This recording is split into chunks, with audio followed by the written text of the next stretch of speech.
contre le génocide à Les médecins Gaza. du Québec. Merci les médecins. Amis, aujourd'hui nous pouvons nous réjouir d'un cessez-le-feu. Mais un hôpital à Jénine en Cisjordanie vient d'être évacué à pied, les infrastructures de la ville complètement détruites. Cessez-le-feu! Mais les villages au Liban se font dynamiter. Cessez-le-feu! Un enfant de 2 ans vient d'être tué d'une balle dans la tête en Cisjordanie dans les derniers jours. Cessez-le-feu. Docteur Abou Shafia n'est toujours pas rentré chez lui, toujours emprisonné dans les salles de torture des sionistes israéliens. Exact. Shame! Il faudra arrêter de nous prendre pour des caves et nos médias cesser de jouer le jeu des fascistes israéliens en crachant leur propagande empoisonnée. Oui, tabarnak.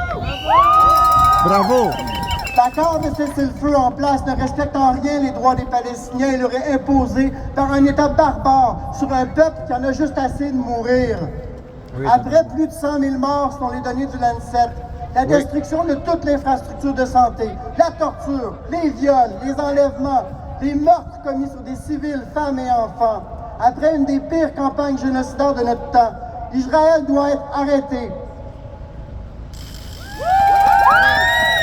Les réfugiés palestiniens de Gaza et de Cisjordanie doivent pouvoir rentrer chez eux. Le territoire palestinien doit être libéré des colonies illégales. Exact. Et tous qui ont contribué au génocide doivent être traduits en justice. Exact.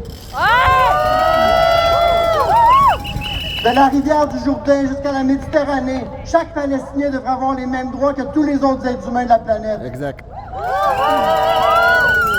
Mes pensées vont plus particulièrement aux soignants qui, depuis 15 mois, qui, depuis les premiers massacres, sont au chevet de leurs patients à Gaza. Malgré les moyens qui sont inexistants, ils accompagnent les Palestiniens dans la souffrance et la mort. Et ce, malgré la faim, malgré la soif et la peur au ventre, tous les jours de se faire tuer par une armée génocidaire.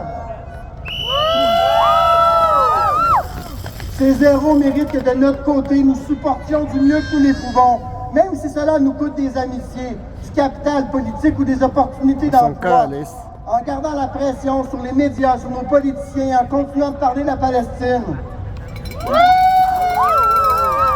Boycott, divest and sanction. Boycott. Vive la résistance et que la Palestine soit libre. Merci. Merci.